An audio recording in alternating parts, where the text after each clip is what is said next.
आप सभी का स्वागत है nursing notes by DS YouTube channel पे। आज हम बात करेंगे इम्पोर्टेंट टॉपिक अपगार स्कोर के बारे में। अपगार स्कोर के बारे में बात करने वाले हैं। इम्पोर्टेंट टॉपिक है, बार बार इससे क्वेश्चन बनते हैं और बीएससी नर्सिंग के जितने भी पीडियाट्रिक के सब्जेक्ट है उसमें इससे रिलेटेड क्वेश्चन भी आता है आपके। तो इसको इम्पोर्टेंट टॉपिक समझ के इसको समझना है आपको। देखते हैं।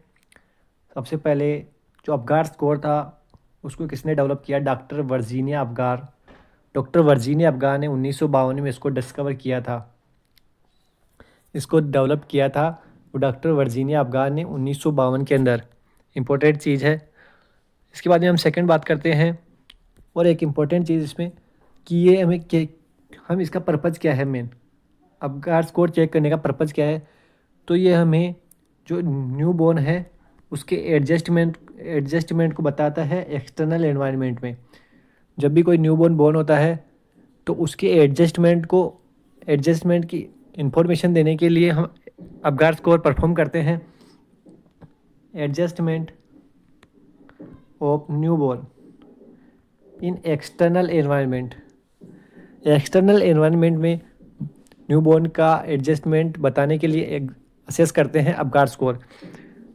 बात करें सेकेंड की अपगार स्कोर कौन कौन से सिस्टम के बारे में, क्या क्या फंक्शन के बारे में हम बताता है, कौन से बॉडी सिस्टम के बारे में बताता है। तो कार्डिक सिस्टम, पल्मोनरी सिस्टम और नर्वस सिस्टम, इन तीनों सिस्टम की इंफॉर्मेशन देने का काम करता है अपगार स्कोर। दोनों बातें इंपॉर्टेंट है। ये हमें एडजस्टमेंट ऑफ न्यूबॉर्न के बारे में बताता है और कार्डियोवैस्कुलर, पल्मोनरी और नर्वस सिस्टम के बारे में बताने का काम करता है हमें अपगार स्कोर।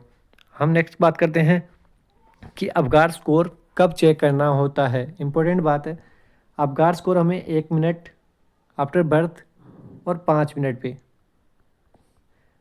बर्थ होने के बाद में फर्स्ट मिनट पे और इसके बाद में 5th मिनट पे हमें अपगार स्कोर चेक करना होता है। मोस्ट रिलायबल जो फाइंडिंग होती है हमें 5 मिनट पे मिलती है, क्योंकि बच्चा अपने आप को थोड़ा टाइम देता है एडजस्ट करने में। 5 मिनट में हमें अच्छा स्कोर मिलने के चांसेज होते हैं। इसके अलावा हम कब कब चेक करते हैं? 1 मिनट, 5 मिनट और इसके बाद में हम एवरी 5 मिनट के बाद में 20 मिनट तक हम चेक करते हैं। जैसे 1 मिनट पे किया, फिर 5 मिनट पे, फिर 10 मिनट पे, फिर 15 मिनट पे और फिर 20 मिनट पे हमें चेक करना है। इसके बाद में हमें अपगार स्कोर चेक नहीं करना है। 20 मिनट तक 5-5 मिनट के गैप में अगर हमें स्कोर अच्छा नहीं मिल पाता है तो हम 20 मिनट तक स्कोर चेक कर सकते हैं। ये दोनों बातें याद रखनी है, 1 मिनट और 5 मिनट इंपॉर्टेंट है दोनों। पूछा जाता है क्वेश्चन कि अपगार स्कोर कब असेस किया जाता है। ऑप्शन में अगर 1 मिनट, 2 मिनट, 3 और 4 मिनट हो, आपको 1 मिनट को राइट देना है। अगर वहाँ 5 मिनट हो तो 5 को राइट देना है। तो 1 और 5 पे चेक करते हैं। मोस्ट रिलायबल जो होता है 5 मिनट वाला होता है। इसके बाद में इम्पोर्टेंट चीज़, हमें अपगार स्कोर में क्या क्या चेक करना होता है। जैसा नाम है अपगार, तो ये पांचों कंपोनेंट हमें देखने होते हैं। ये 5 क्राइटेरिया होते हैं। ए से अपीयरेंस, पी से पल्स, जी से ग्रेमिनेंस, ए से एक्टिविटी और आर से रेस्पिरेशन। अब अपीयरेंस कैसे चेक करें? हमें स्किन कलर देखना होता है। यहाँ स्किन कलर से ये मतलब नहीं कि हमें उसका कलर देखना है कि कैसा है, गोरा है या काला। ये चीज़ हमें नहीं देखनी होती है। यहाँ हमें ब्लू और पिंक देखना होता है। बच्चा साइनोज्ड है या नहीं, कैसा परफ्यूजन हो रहा है बच्चे में, ऑक्सीजन की सिचुएशन देखने के लिए हमें बॉडी का कलर देखना होता है, स्किन कलर चेक करना होता है। पल्स के लिए हम हार्ट रेट चेक करते हैं। ग्रीमनेंस के लिए रिफ्लेक्स देखते हैं, बच्चे के रिफ्लेक्स कैसे हैं, बच्चा एक्टिव है या नहीं। एक्टिविटी देखते हैं, मसल टोन प्लेसिड है, फ्लेक्सन है बॉडी में अच्छा या नहीं है। रेस्पिरेशन के लिए रेस्पिरेटरी एफर्ट देखते हैं। यहाँ इंपॉर्टेंट बात आपको याद रखनी है कि रेस्पिरेशन को देखने के लिए यहाँ रेस्पिरेटरी एफर्ट्स देखने होते हैं, न कि रेस्पिरेटरी रेट। रेस्पिरेटरी रेट नहीं देखते हैं, रेस्पिरेटरी एफर्ट्स देखते हैं कि बच्चा कितना एफर्ट कर रहा है रेस्पिरेशन के लिए। रेगुलर रेस्पिरेशन है या इरेगुलर रेस्पिरेशन, ये दोनों चीज़ें हमें देखनी होती है। यहाँ रेस्पिरेटरी रेट नहीं देखनी होती कि 1 मिनट में कितनी बार रेस्पिरेशन कर रहा है बच्चा, ये चीज़ हमें नहीं देखना होता है। नेक्स्ट हम बात करते हैं, जितने भी हमें कंपोनेंट होते हैं उसके लिए 0, 1 और 2 स्कोर देना होता है। इन तीनों स्कोर में से हमें देना होता है बच्चे की कंडीशन को देख के। मैक्सिमम स्कोर की बात करें तो 10 होता है और मिनिमम स्कोर की बात करें तो 0 हो सकता है। ये बातें भी आपको दोनों ध्यान रखनी है कि मैक्सिमम स्कोर कितना होता है और मिनिमम कितना होता है। अब हम इसमें एक इसकी टेबल देखते हैं।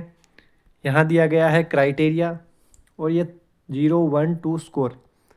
एक एक चीज़ देखते हैं। सबसे पहले अगर हार्ट रेट चेक करनी है हमें, इसमें देखते हैं कि नॉर्मल हार्ट रेट देखते हैं तो 120 टू 160 देखने को मिलती है हमें न्यूबॉर्न में। हेल्थी न्यूबॉर्न में 120 से 160 हार्ट रेट देखने को मिलती है। तो हम किस आधार पे बच्चे को स्कोर दें, ये देखना है। अगर बच्चे का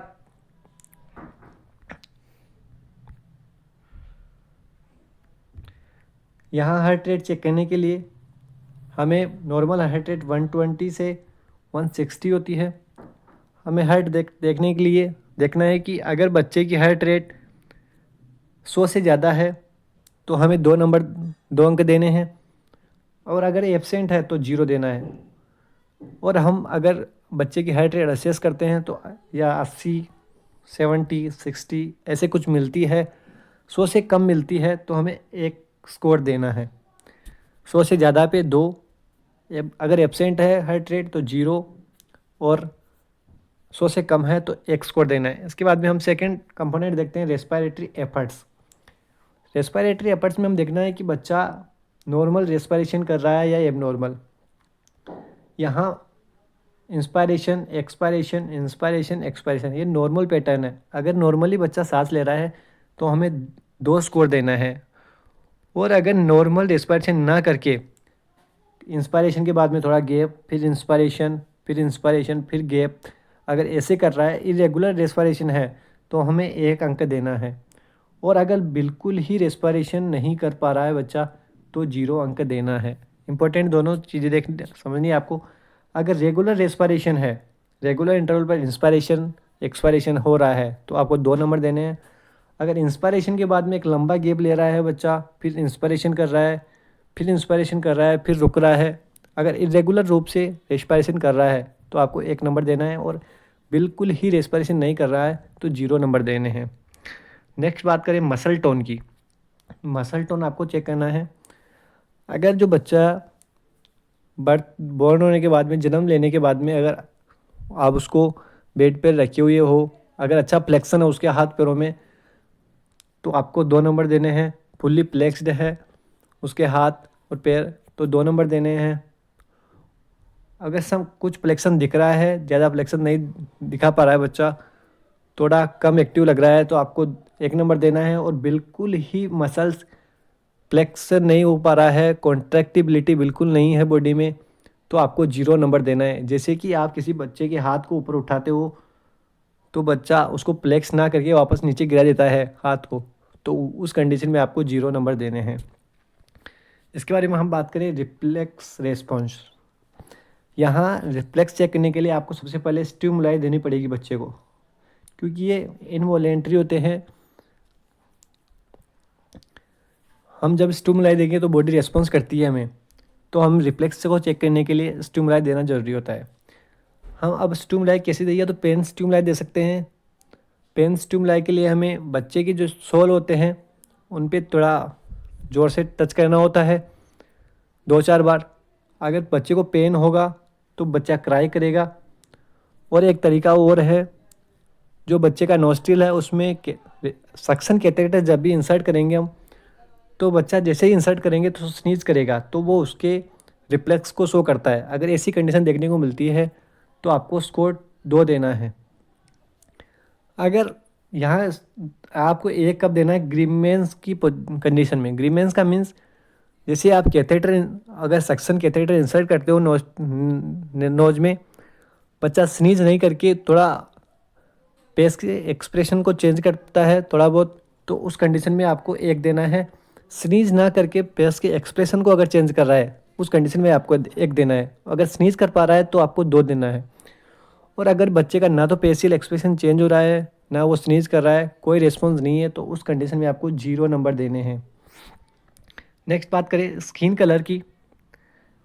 अब स्किन कलर मैंने आपको जैसे पहले बताया कि आपको गोरा या काला नहीं देखना है, आपको यहाँ ऑक्सीजन सेचुरेशन देखना है। अगर बॉडी कम्प्लीटली पिंक है तो आपको 2 नंबर देने हैं। अगर एक्रोसाइनोसिस, अगर क्वेश्चन आपको ये सब देखना है, एक्रोसाइनोसिस किसी भी क्वेश्चन में एक्रोसाइनोसिस की कंडीशन आई तो इसका मतलब है सेंट्रल जो बॉडी होती है वो पिंक और जो पेरीफेरी पार्ट होते हैं हैंड एक्सट्रीमिटीज़ वो ब्लू। ये सी कंडीशन देखने को मिले आप तो 1 नंबर देने हैं। अगर सेंट्रल बॉडी पिंक और एक्सट्रीमिटीज़ ब्लू देखने को मिली तो उस कंडीशन में आपको 1 नंबर देना है। और कंप्लीटली बॉडी अगर ब्लू देखने को मिले तो 0 नंबर देना है। तो आपको ये पूरी टेबल अच्छे से याद रखनी चाहिए, आपको समझनी है इसको, और स्कोर कैसे देते हैं वो याद रखना है। नेक्स्ट अब इसके रिजल्ट्स की बात करें, हम रिजल्ट की बात करें तो अगर स्कोर 8 से 10 के बीच में आता है, आप जब भी एसेस करोगे तो आपको स्कोर देना है पाँचों कंपोनेंट्स को स्कोर देने के बाद अगर 8 से 10 के बीच में स्कोर आता है तो नो डिस्ट्रेस की कंडीशन है, कोई दिक्कत वाली बात नहीं है और यहाँ कोई इंटरवेंशन की ज़रूरत भी नहीं है, रूटीन केयर देना है आपको बच्चे को। अगर स्कोर 4 से 7 के बीच में आता है तो मॉडरेट डिस्ट्रेस की कंडीशन है।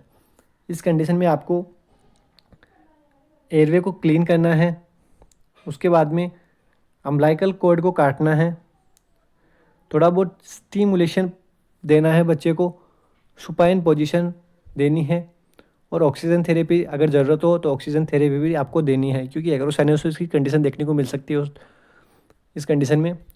और अगर स्कोर 0 से 3 है तो ये सीवियर डिस्ट्रेस को शो करता है, सीवियर डिस्ट्रेस। इस कंडीशन में आपको इमीडिएटली रिसक्सिटेशन करना है बच्चे को, आपको इमीडिएटली रिसक्सिटेट करना है बच्चे को और आपको इमीडिएटली केयर प्रोवाइड करानी है बच्चे को। यहाँ बिल्कुल भी डिले नहीं करना है केयर में। तो ये कंप्लीट आपके अबकार स्कोर इम्पोर्टेंट है सारा, आपको ये सारी टेबल याद होनी चाहिए, आपको समझना है इस टेबल को। Thank you. वीडियो अच्छा लगे लाइक करें और चैनल सब्सक्राइब करें। Thank you.